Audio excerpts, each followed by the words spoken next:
கிறிஸ்துவுக்குள் பிரியமான தேவனுடைய பிள்ளைகளே, இந்த ஆசீர்வதிக்கப்பட்ட உயிர்த்தெழுந்த நாளின் காலை வேளையிலும் உங்களோடு கூட தேவனுடைய வார்த்தைகளை பகிர்ந்து கொள்ளும்படியாக தேவன் செய்த எல்லா கிருபைகளுக்காக நான் தேவனை துதிக்கிறேன். கடந்த மாதம் முழுவதும் நம்மை கண்மணி போல பாதுகாத்து இந்த மாத பிறப்பை காணும்படியாக கர்த்தர் கிருபை செய்திருக்கிறார். ஆமென். கர்த்தர் நல்லவர், அவர் கிருபை என்றும் உள்ளது. ஏறக்குறைய 20 வாரங்கள் ஆன்லைன் மூலமாகவே நாம் தேவனை துதிக்கிறோம், வேத வசனங்களை கேட்கிறோம், ஆங்கங்க வீடுகளிலே ஜெபித்து கொண்டிருக்கிறோம். இந்த வாரத்திலும் தேவ ஆவியானவர் கொடுத்ததான வேத வசனம் என்னன்னு சொன்னால், விழித்திருங்கள். விழித்திருங்கள் என்பதான ஒரு தலைப்பிலே நீங்கள் சோதனைக்கு உட்படாதபடி நீங்கள் விழித்திருந்து செபம் பண்ணுங்கள் என்று ஆவியானவர் பேசினார். அவர் விழித்திருங்கள் என்பதான தலைப்பிலே தேவனுடைய வார்த்தைகளை நான் பகிர்ந்து கொள்ள விரும்புகிறேன். வாசியுங்கள். மத்திய சுவிசேஷம் 26ஆம் அதிகாரம் அதனுடைய 41ஆம் வசனத்தை வாசிப்போம்.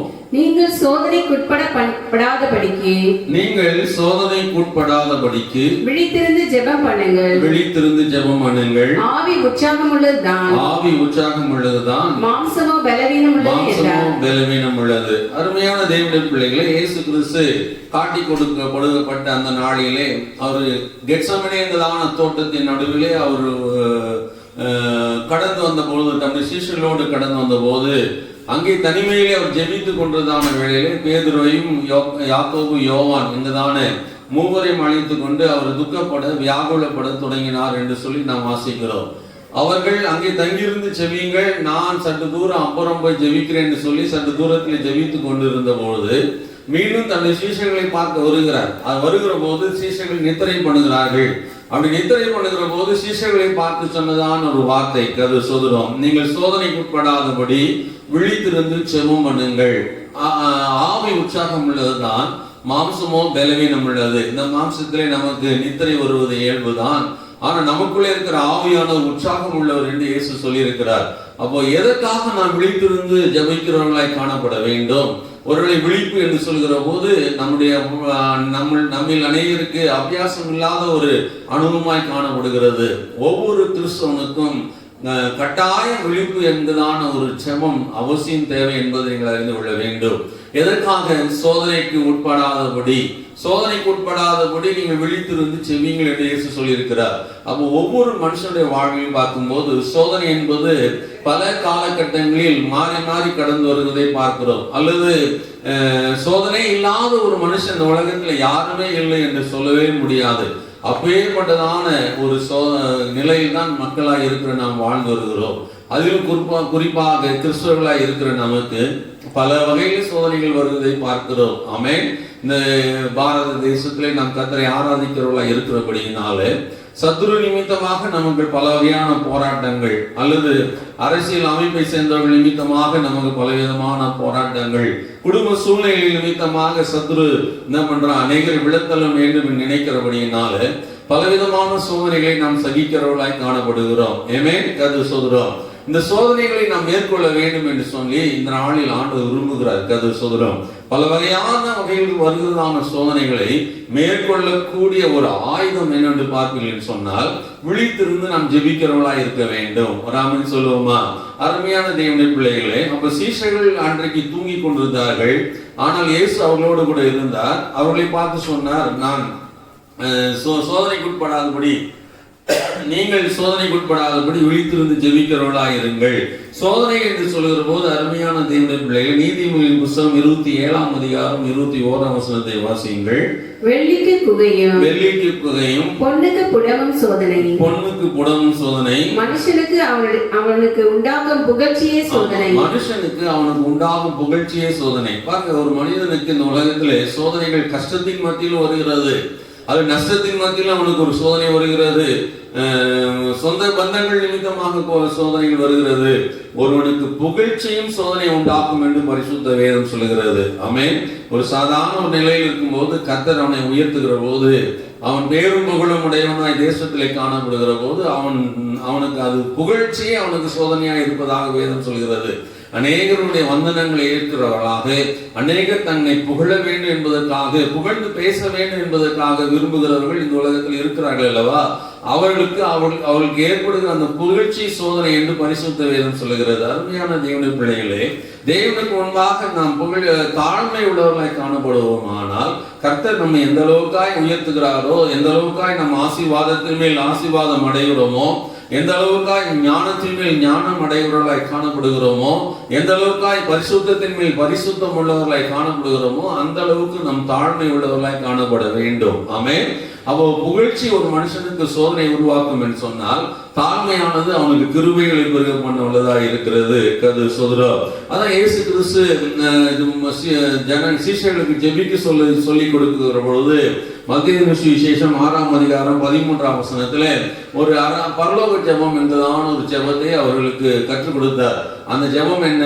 பரமண்டலங்களுக்கு எங்கள் பிதாவே, உம்முடைய நாமம் பரிசுத்தப்படுவதாக, உம்முடைய ராட்சியம் வருவதாக, உம்முடைய சித்தம் பரமண்டலங்களில் செய்யப்படுவது போல என்னிலும் செய்யப்படுவதாக, அன்றட்டு அப்பங்களை இன்று எங்களுக்கு தாரும், நாங்கள் சோதனைக்கு உட்படாதபடி தீமை நின்று எங்களை விலக்கி காத்தருளும், ராஜ்யம் வல்லமையும் மகிமை என்றென்றைக்கு உம்முடையவளாகவே இருப்பதாக.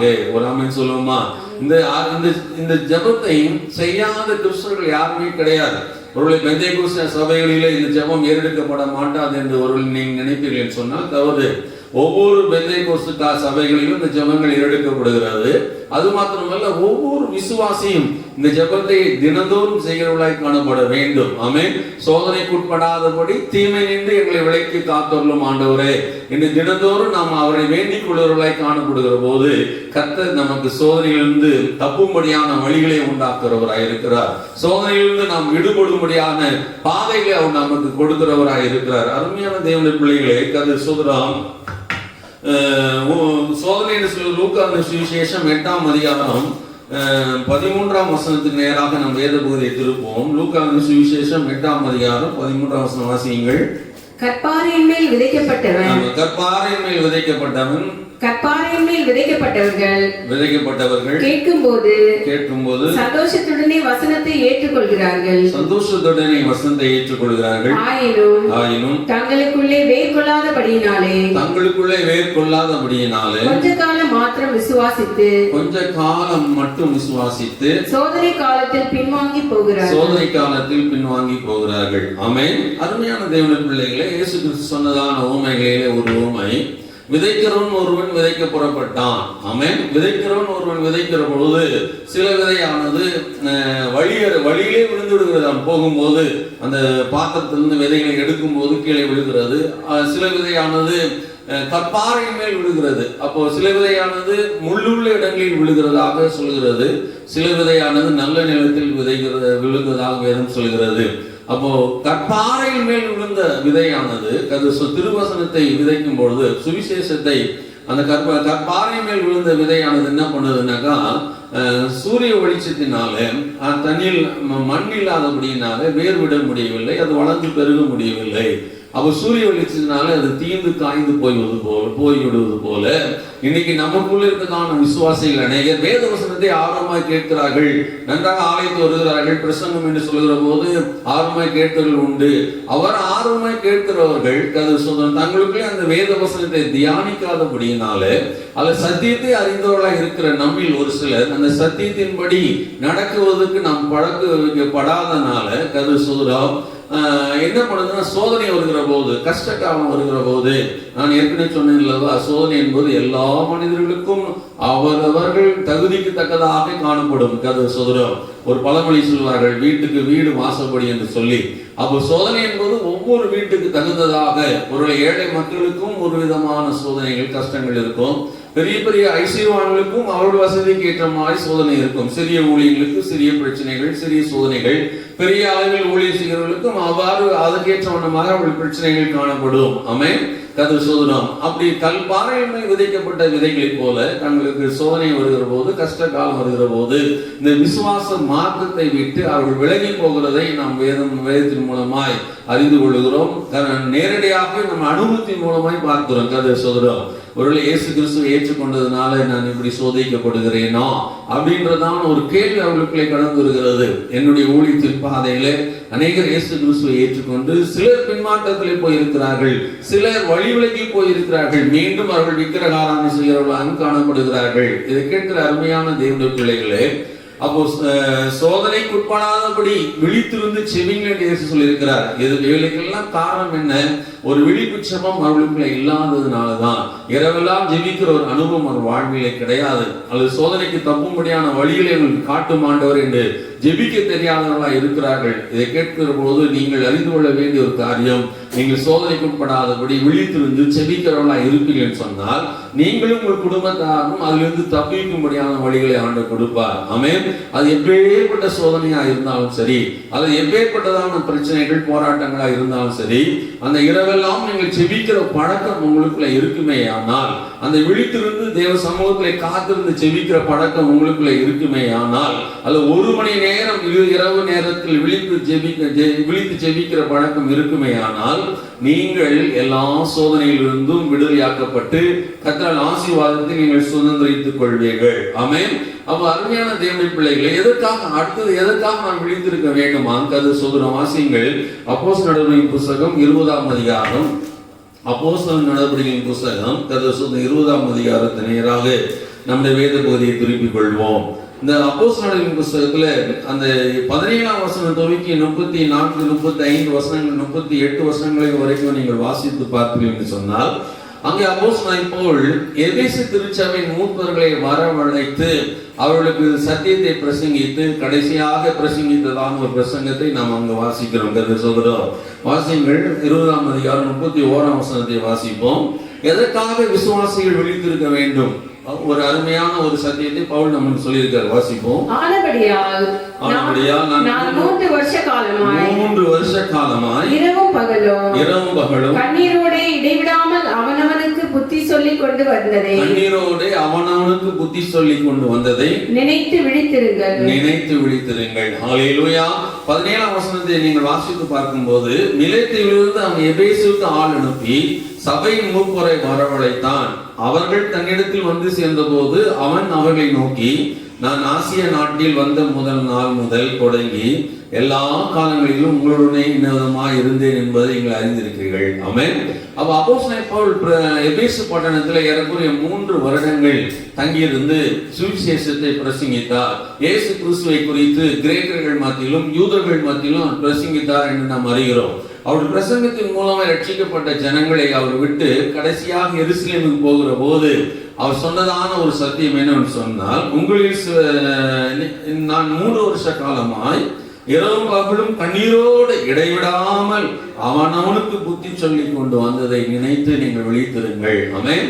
பாருங்க, ஒரு ஊழியக்காரன் தன்னுடைய விசுவாசிக்கு சொன்னதான சத்தியத்தை நினைத்து அல்லது சொன்னதான அறிவுக்கூர்வை நினைத்து விழித்திருந்து அந்த சத்தியத்திலே நடப்பதற்கு அவர்கள் பழகிக் கொள்ள வேண்டும். ஆமென் சொல்லுவோமா?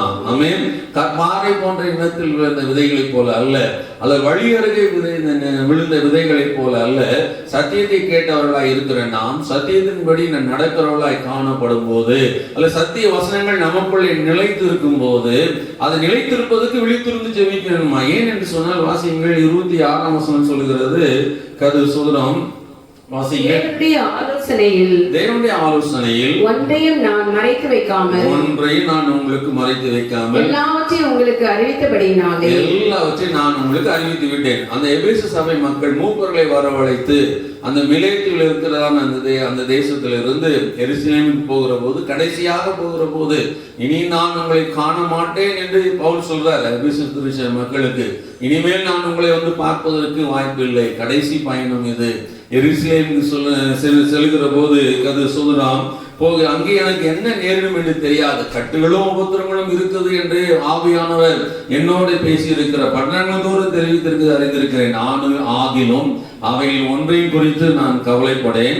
என் பிராணனை நான் அருமையாக எண்ணேன், என் ஓட்டத்தை சந்தோஷமாக முடிக்கவும் தேவனுடைய கிருபையினாலே சுவிசேஷத்தை பிரசங்கிக்கும்படி நான் கர்த்தராகிய இயேசு கிறிஸ்துவின் பெற்ற ஊழியத்தை நிறைவேற்ற விரும்புகிறேன் என்று பவுல் சொல்றாரு. இதெல்லாம் கேட்கிற போது அந்த ஜனங்கள் என்ன பண்றாங்க, அவருடைய கழுத்தை கட்டி கொண்டு அழுதார்கள். கர்த்தர் ஸ்தோத்திரம். இனி என் முகத்தை நீங்கள் பார்க்க மாட்டீர்களே என்று சொன்ன போது, அருமையான தேவனுடைய பிள்ளைகளே, ஒரு ஊழியக்காரன் சபை விசுவாசிகளுக்கு வேத வசனங்களை பிரசங்கிக்கிற போது அந்த வேத வசனங்களை தனக்குள்ளே வைத்து அதை விழித்திருந்து காக்கிறவர்களாக இருக்க வேண்டுமா? பவுலோஸ் என்ன சொல்றாரு, ஏன்னு சொன்னால் 26 வசனத்துல அவர் சொல்றாரு, தேவ ஆவியானவர் எனக்கு என்னவெல்லாம் வெளிப்படுத்தினாரோ எல்லாவற்றையும் நான் உங்களுக்கு சொல்லிவிட்டேன். ஆமென். இன்றைக்கு ஒரு சில ஊழியக்காரர் சொல்லுவாங்க, கர்த்தர் வெளிப்படுத்துறது எல்லாவற்றையும் உங்களுக்கு சொல்ல முடியாது, அவைகளை நாங்க சீக்கிரட்டா கொஞ்சம் வச்சுப்போம் அப்படின்னு சொல்லுவாங்க. ஆமென். அப்படி நானே கேட்டிருக்கேன், என்னுடைய ஊழியர்கள் அப்படி சொல்லியிருப்பாங்க. எல்லாத்தையும் சொல்ல முடியாதுப்பா. நான் அப்போஸ்தலன் பவுல் பாருங்க, வெட்ட வெளிச்சமாக சத்தியத்தை பிரசங்கிக்கிறவராய் காணப்பட்டார். கர்த்தர் என்ன சொல்றாரோ அது எல்லாத்தையும் நான் உங்களுக்கு சொல்லிவிட்டேன். 27 வசனம் வாசிங்கள். அதுல என்ன சொல்றது பாருங்க, எல்லாருடைய இரத்த பழிக்கும், எல்லாருடைய இரத்த பழிக்கு நீங்கி நான் சுத்தமாய் இருக்கிறேன் என்பதற்கு உங்களை சாட்சிகளாக வைக்கிறேன். ஆமென். இந்த தேசத்தில் இருக்கிற எல்லாருடைய இரத்த பழிக்கும் நீங்கி நான் சுத்தமா இருக்கிறேன் என்பதற்கு இந்த எபேசு திருச்சபை மூப்பர்களாய் இருக்கிற உங்களை நான் சாட்சியாக வைக்கிறேன். அவருடைய இரத்தப்பழி என்மேல் சுமராது இருப்பதாக சுவிசேஷத்தை சொல்ல வேண்டியது, அறிவிக்க வேண்டியது என்னுடைய கடமையாகிவிட்டது. ஆகவே அவள் நிமித்தமாக நான் இரத்தப்பழிக்கு நான் காப்பாற்றப்பட்டிருக்கிறேன் என்று பவுல் சொல்லிவிட்டு, ஆகையால் உங்களை குறித்து அடுத்த வசனம் வாசிங்க. உங்களை குறித்தும் தேவன் தம்முடைய சுய ரத்தத்தினால் சம்பாதித்துக் கொண்ட தமது சபையை மேய்ப்பதற்கு பரிசுத்த ஆவி உங்களை கண்காணியாக வைத்த கண்காணிகளாய் வைத்த மந்தை முழுவதையும் குறித்து எச்சரிக்கையாயிருங்கள். ஆமென். மூப்பர்களை பார்த்து சொல்றார், நீங்க எச்சரிக்கையாயிருப்பா. பரிசுத்த ஆவி உங்களை கண்காணிகளா வைத்தார். ஆமென். இன்றைக்கு ஊழியம் செய்கிறவர்கள், மந்தையை மேய்க்கிறவர்கள் பரிசுத்த ஆவியினால் நடத்தப்பட்டு, பரிசுத்த ஆவியினால் ஏவப்பட்டு, பரிசுத்த ஆவியினால் அழைக்கப்பட்டு, பரிசுத்த ஆவியினாலே தரிசனங்களை பெற்று, தரிசனங்களை பரிசுத்த ஆவியினாலே தெரிந்து கொள்ளப்பட்டிருக்கிறார்களா என்பதை நீங்கள் சிந்தனை செய்து பார்க்க வேண்டும். கர்த்தர் சொல்கிறார், மந்தை மேய்ப்பதற்கு தூய ஆவியினால் ஏவப்பட்டவர்கள், தூய ஆவியினால் அழைக்கப்பட்டவர்கள், தூய ஆவியினால் போதராக ஏற்படுத்தப்பட்டவர்கள் மந்தையை மேய்க்க வேண்டும். கர்த்தர் சொல்லும்.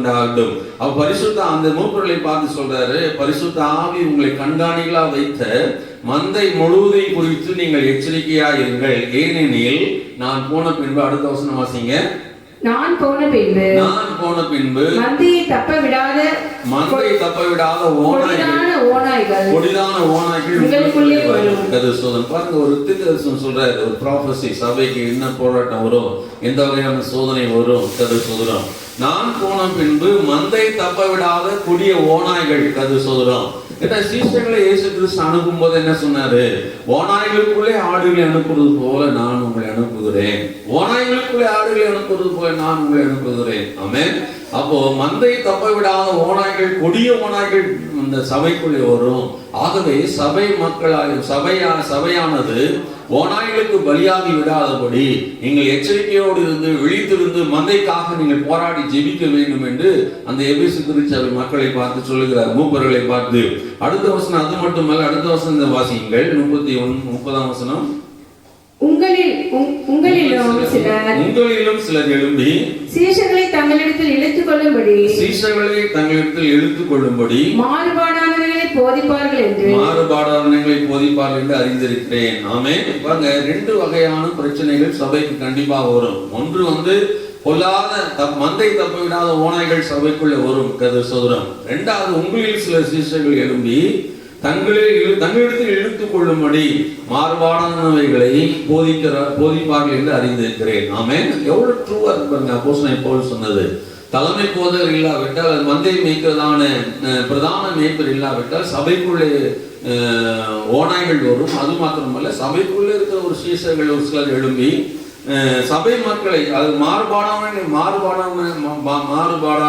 போதித்து தன் பக்கமாய் சபை என்ன பண்ணுவார்கள், பிரித்து கொண்டு சென்று விடுவார்கள். இதுதான் இன்றைக்கு நடந்து கொண்டிருக்கிறது. கர்த்தர் சொல்றார், மாறுபாடாய் போதிக்கிற பிரசங்கிமார்கள் இன்றைக்கு தமிழகத்திலே, அது உலகத்தின் பல பகுதியில் எழுப்பி இருக்கிறதை நாம் பார்க்கிறோம். கர்த்தர் சொல்றார். இதை கேட்கிற அருமையான தேவனுடைய பிள்ளைகளே, நீங்கள் எந்த அஸ்திபாரத்தின் மேல், நீங்கள் எந்த வார்த்தையின் மேல் அஸ்திபாரம் அமைக்கப்பட்டீர்களோ, அமைத்துக் கொண்டீர்களோ, அந்த அஸ்திபாரத்தின் மேல் நிலையாக நீங்கள் இருக்க வேண்டும். இயேசு கிறிஸ்து என்றதான கல்லின் மேல், மூளை கல்லின் மேல் மேல் நாம் கட்டப்பட்டவர்களாக இருக்கிறபடியினாலே அந்த இயேசு கிறிஸ்துவுக்கு மாறாக நவீன கால உபதேசங்களை நாம் வெறுத்து ஆதியில் நமக்கு பிரசங்கிக்கப்பட்டதான வசனங்களில் உறுதியாக இருந்து இந்த வேத வசனத்தின் மேல் நம் சத்திய சாட்சிய உள்ளவர்களாக இருந்து நூதனமாய் பிரசங்கிக்கிறவர்களுக்கு நாம் இடம் கொடாதபடி கதை சொல்கிறோம்.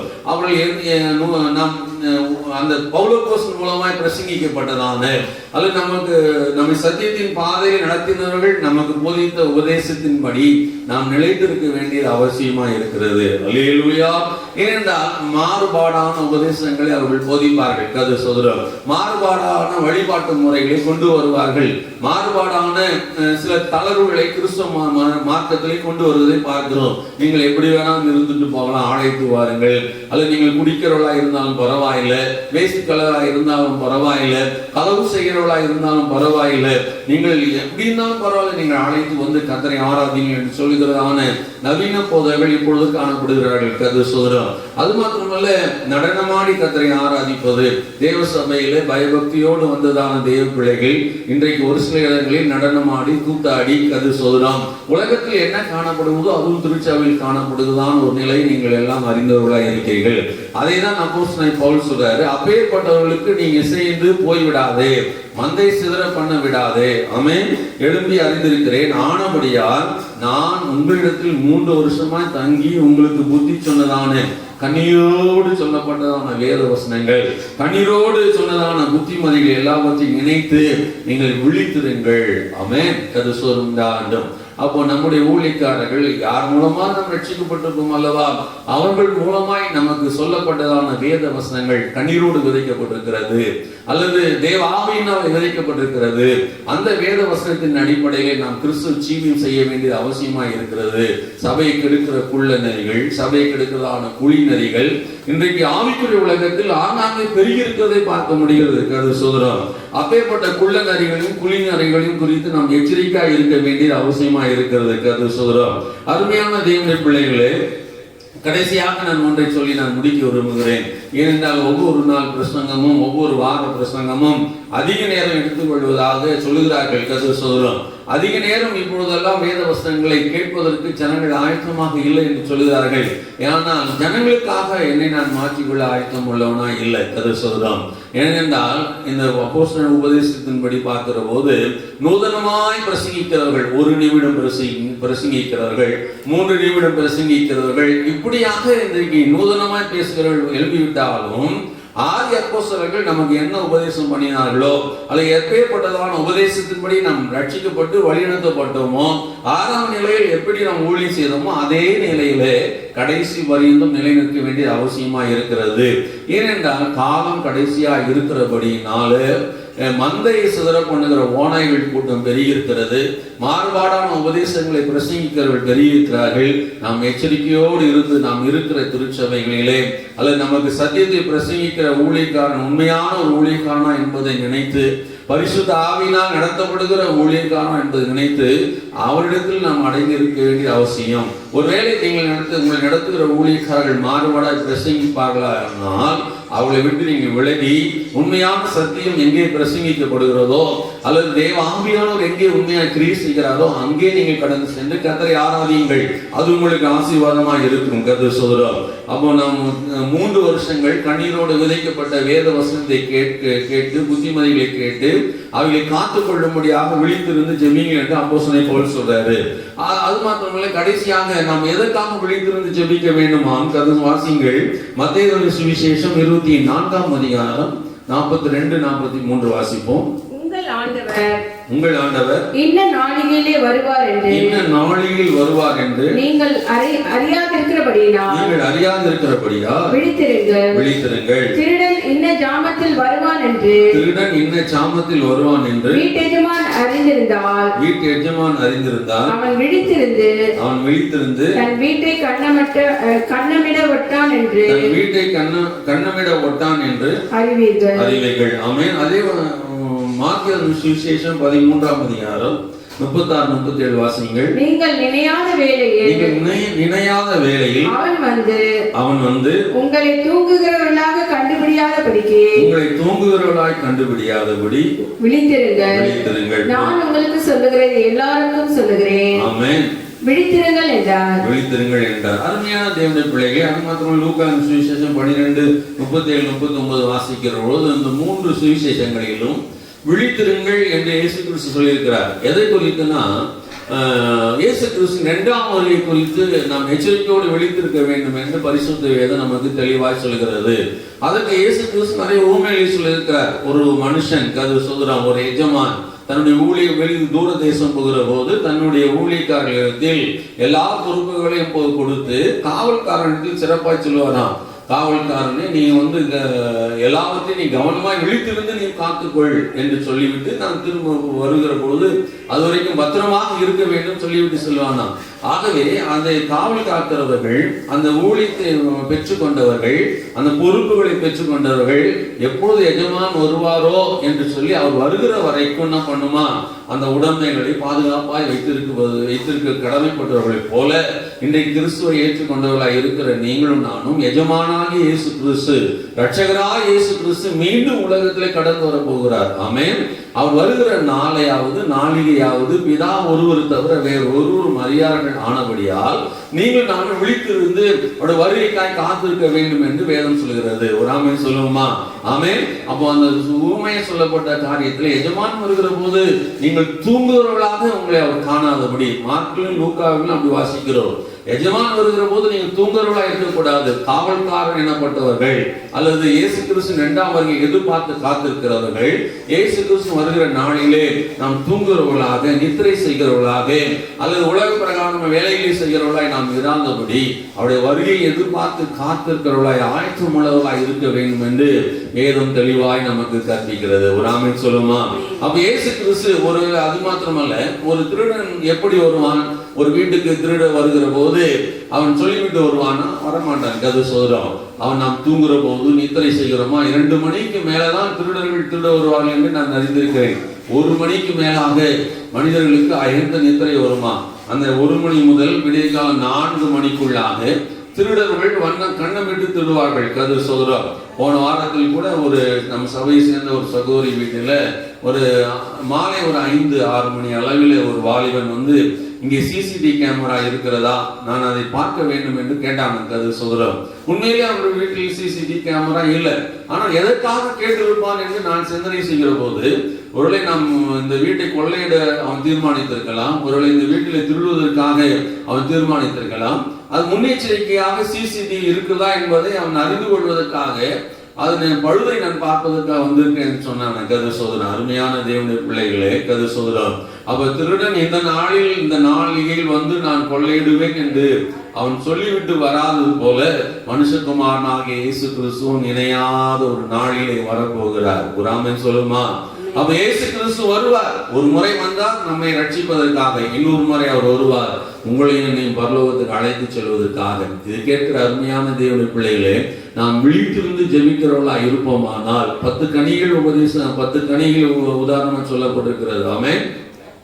ஆயத்தமுள்ளவர்களா இருக்க வேண்டும். எதையும் இயேசு கிறிஸ்து வரப்போகிறார் காலங்களின் சமயங்களையும் பார்க்கிற போது, நடக்கிறதான கொடிய காலங்களை பார்க்கிற போது ஏறக்குறை 4 மாதங்கள் உலகம் முடங்கி கிடக்குது. 5-6 மாதங்கள், 4 மாதங்கள் இல்லை. இந்திய தேசம் 4 மாதங்களாய் முடங்கி போயிருக்கிறது. அமெரிக்க தேசம் 6 மாதங்களாய் முடங்கி போயிருக்கிறது. உலகத்தின் பல பகுதிகள் இன்றைக்கு ஏறக்குறை 212 நாடுகள் முடங்கி போயிருக்கிறதை பார்க்கிறோம். ஆமென். பொருளாதார வீழ்ச்சி, ஆங்காங்கே கொள்ளை நோய்கள் பரவி அநேகரை அது மடங்கடித்துக் கொண்டு வருகிறது. ஏனென்றால் இவைகளெல்லாம் பார்க்கும்போது இயேசு கிறிஸ்து வீட்டு வாசல் அருகே நிற்கிறார் என்று நாம் அறிந்து கொள்ள வேண்டும். ஆமென் சொல்லுவோமா? ஆமென். ஆனால் முடியும் வராது. அவர் வருகிற வரைக்கும் இந்த உலகத்து மனிதர்கள் இருப்பார்கள் என்று வேதம் சொல்லுகிறது. கர்த்தர் சோதரம். இவைகள் இந்த சம்பவங்கள் எல்லாம் கேட்கிற போது இயேசு கிறிஸ்து வீட்டின் வாசல் அருகே நிற்கிறார் என்பதை நாம் அறிந்து நம்மை நாமே ஆயத்தப்படுத்திக் கொள்ள வேண்டியது அவசியமா இருக்கிறது. அப்ப சோதனைக்குட்படாதபடி விழித்திருந்து செவியுங்கள். ஆமென். வேத வசனங்கள் 3 ஆண்டுகளாக கண்ணீரோடு விதைக்கப்பட்டதான வேத வசனங்கள், கண்ணீரோடு விதைக்கப்பட்டதான சொல்லப்பட்ட புத்திமதிகளை உங்களை விட்டு எடுத்து போடாதபடி நீங்கள் விழித்திருந்து ஜெபிக்கிறவர்களாக இருங்கள். 3வது காரியம், இயேசு கிறிஸ்து இந்த நாளில் வருவார், மீண்டும் வருவார் என்பதை நாம் அறியாதிருக்கிறபடியினாலே நாம் விழித்திருந்து ஜெபிக்கிறவர்களாக இருக்க வேண்டும். அல்லேலூயா. இதை கேட்கிற அருமையான தேவனுடைய பிள்ளைகளை, இந்த மாதத்தின் வாக்குத்தத்த ஆசீர்வாதம் இதுதான் கதிர் சோதரம். அப்போ வரப்போகிற நாட்களிலே நாம் ஜாக்கிரதை உள்ளவர்களாய் இருந்து விழித்திருந்து ஜெபிக்கிறவர்களாய் காணப்படுவோமானால் ஒரு கோபத்துக்கெல்லாம் நாம் தப்பித்துக் கொள்ளலாம். இயேசு கிறிஸ்துவின் ரகசிய ஒருவேளை நாம் எல்லோரும் எடுத்துக் கொள்ளப்படலாம். கர்த்தர் தாமே உங்களை ஆயத்தப்படுத்துவாராக. கர்த்தர் தாமே உங்களை ஆசீர்வதிப்பாராக. ஆமென். எல்லாரும் கண்களை மூடி அப்படி நாம் ஜெபம் செய்வோம். கிருபையும் இரக்கம் நிறைந்த மகா பரிசுத்தம் உள்ளவரே, இந்த ஆசீர்வதிக்கப்பட்ட உயிர்த்த நாளுக்காக சோதரம். இம்மட்டுமாய் நீர் எங்களுக்கு விழித்திருங்கள் என்று சொல்லி வேதவசனத்தின் அடிப்படையிலே எங்களை எச்சரிக்கை செய்திருக்கிறீர். உமக்கு நன்றி. ஒரு எச்சரிக்கை செய்தியாக நாங்கள் எடுத்துக் கொள்ளுகிறோம். பரம தகப்பனே உமக்கு சோதரம். அப்பா, சோதனைக்கு உட்படாதபடி அப்பா நாங்கள் விழித்திருந்து ஜெபிக்கிறவர்களாக, குடும்பத்துக்காக, திருச்சபைக்காக, நாங்கள் செய்கிறதான வியாபாரங்கள் செய்கிற வியாபாரங்களுக்காக, சபை மக்களுக்காக நாங்கள் விழித்திருந்து நாம் ஜெபிக்கிறவர்களாய் காணப்பட எங்கள் கிருபை அருளும் ஆண்டவரே. ரட்சகரே துதிக்கிறோம். ஒரு மனுஷனுக்கு அவனுடைய புகழ்ச்சியே சோதனை என்று வேதம் சொல்லுகிறதே. அப்பா, நாங்கள் தாழ்மை உள்ளவர்களாக அப்பா இன்றைக்கு அநேக விசுவாசிகள் பெருமை உள்ளவர்களாக அதிலே அவர்கள் சோதிக்கப்பட்டு அழிந்து போகிறதை பார்க்கிறோம். ஐஸ்வர்யத்தை சம்பாதிக்க வேண்டும் என்பதற்காக அவர்கள் சோதனைக்கு உட்படுவதை பார்க்கிறோம். ஆண்டவரே, அப்போ அகலக்கால் வைக்கிறவர்களை விசுவாசிகளை பார்க்கிறோம். ரட்சகரே, போதும் என்பதான மனம் ஒவ்வொருக்கும் கடந்து வருவதாக. அன்றைய ஆகாரத்தை இந்திரியங்களுக்கு தந்தீரே, உமக்கு நன்றி ஆண்டவரே. நாளை தினத்தை குறித்து நீ பார்த்துக் கொள்வீர் என்று நாங்கள் உம்முடைய கருத்தில் ஒப்புக் கொடுக்கிறோம். இயேசுவே துதிக்கிறோம். கண்ணீரோடும் பாரத்தோடும் விதைக்கப்பட்ட வேத வசனங்கள் எங்கள் இதயத்தில் தங்கியிருப்பதற்காக நாங்கள் விழித்திருந்து ஜெபிக்க எங்கள் கிருபை தாரும். அப்பா, துதிக்கிற மந்தை சித்திர பண்ணுகிற அப்பா கபடான ஓநாய்கள் கூட்டத்துக்கு எச்சரிக்கையாக இருக்கும்படியாக கிருபை தாரும். மாறுபாடான உபதேசங்களை பிரசங்கிக்கிற போதர்களுக்கு நாங்கள் எச்சரிக்கையாக இருக்கும்படியாக கிருபை தாரும் ஆண்டவரே. மாறுபாடாய் சிந்தனை செய்கிற விசுவாசிகளுக்கு நாங்கள் எச்சரிக்கையாக இருக்கும்படியாக கிருபை அருளும் ஆண்டவரே. உங்களுடைய வருகைக்கு நாங்கள் எச்சரிக்கையாக இருந்து விழித்திருந்து உங்களுடைய வருகையில் நாங்கள் பங்கு பெற உம்மோடு கூட நாங்கள் உங்களுடைய வலது பாரிசத்தில் அமர்ந்திருக்க எங்கள் ஒவ்வொருக்கும் நீ கிருபை அருள வேண்டுமா செபிக்கிறேன். அடிமை தாழ்த்தி உங்கள் சமூகத்தில் ஒப்பு விடுவது திருச்சபை மக்களை ஆசீர்வதியும். எங்கள் ஒவ்வொரு குடும்பமாய் நீங்கள் ஆயத்தப்படுத்தணும். எல்லா துதிகன மகிமைக்கே செலுத்துகிறோம். இயேசு கிறிஸ்துவின் நாமத்தில் ஜெபங்கள் பரலோகத்தின் பிதாவே. ஆமென். ஆமென். God bless you. கர்த்தர் உங்களை அதிகமாக ஆசீர்வதிப்பாராக. ஆமென். Bye.